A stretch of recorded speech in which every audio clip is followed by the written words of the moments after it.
Hello, fourth graders, or any listeners. Welcome back to Because of Winn, Dixie by Kate D. Camillo. Today I'm reading chapter 18 on page 118. Last chapter we heard the rest of the story about the litmus lozenge, and we know that it makes whoever is eating it feel some sadness and some sorrow and some sweetness, especially if they've known sadness in their life. Would you taste that sorrow? Have you known sorrow or sadness in your life? Maybe, maybe not. We all have our turn. Chapter 18. When we got to Gloria Dump's, I told her I had 2 surprises for her and asked which one did she want first, the small one or the big one. Ooh, the small one, said Gloria. I handed her the litmus lozenge and she moved it around in her hands, feeling it. Candy, she said. Yes, ma'am, I told her. It's called a litmus lozenge. Oh, Lord, yes, I remember these candies. My daddy used to eat them. She unwrapped the litmus lozenge and put it in her mouth and nodded her head. Do you like it? I asked. Mm-hmm. She nodded her head slowly. It tastes sweet, but it also tastes like people leaving. You mean sad? I asked. Does it taste like sorrow to you? That's right, she said. It tastes sorrowful but sweet. Now, what's surprise number 2? A book, I said. A book? Uh-huh, I said. I'm going to read it out loud to you. It's called Gone with the Wind. Miss Franny says it's a good book. It's about the Civil War. Do you know about the Civil War? I have heard it mentioned a time or 2, said Gloria, nodding her head and sucking on her litmus lozenge. It's going to take us a long time to read this book. I told her there are 1,037 pages. Whoo-wee, said Gloria. She leaned back in her chair and crossed her hands on her stomach. We best get started then. And so I read the first chapter of Gone with the Wind out loud to Gloria Dump. I read it loud enough to keep her ghosts away, and Gloria listened to it good. And when I was done, she said it was the best surprise she had ever had, and she couldn't wait to hear chapter 2. That night I gave the preacher his litmus lozenge right before he kissed me goodnight. What's this? He said. It's some candy that Miss Franny's great-grandfather invented. It's called a litmus lozenge. The preacher unwrapped it and put it in his mouth, and after a minute he started rubbing his nose and nodding his head. Do you like it? I asked him. It has a peculiar flavor. Root beer, I said. Something else. Strawberry? That too, but there's still something. It's odd. I could see the preacher getting further and further away. He was hunching up his shoulders and lowering his chin and getting ready to pull his head into his shell. It almost tastes a little melancholy. Melancholy? What's that?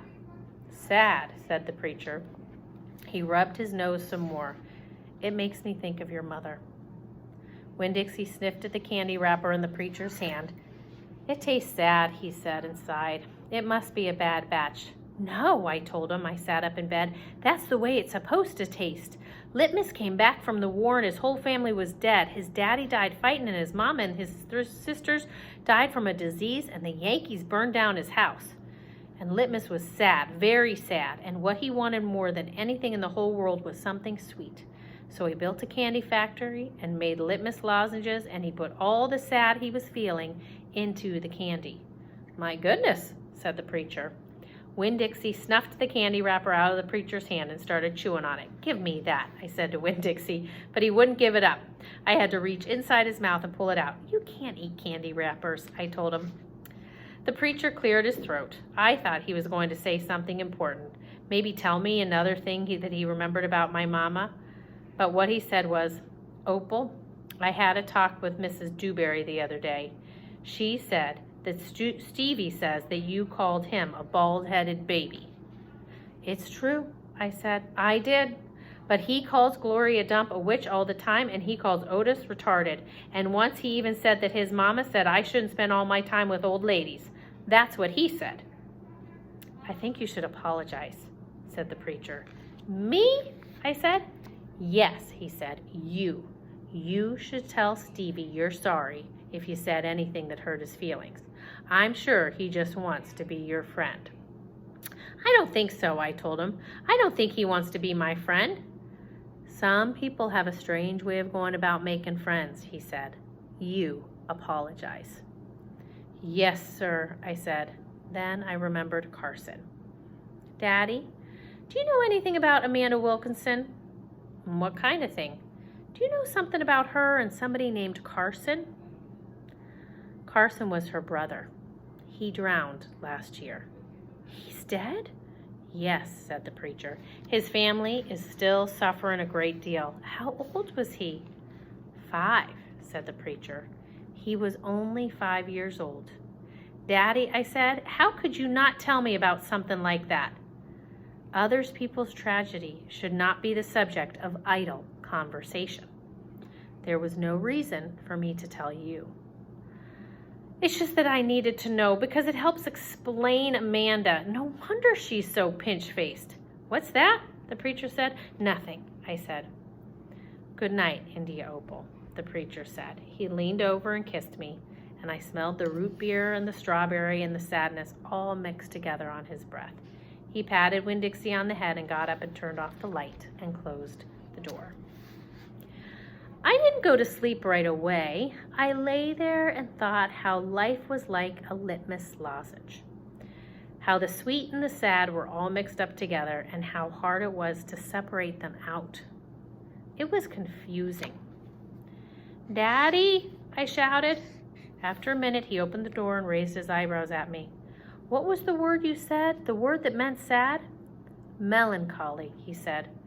"Melancholy," I repeated. I liked the way it sounded, like there was music hidden inside somewhere. "Good night now," said the preacher. "Good night," I told him back.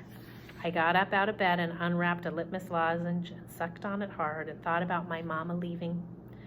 That was a melancholy feeling, and then I thought about Amanda and Carson, and that made me feel melancholy too.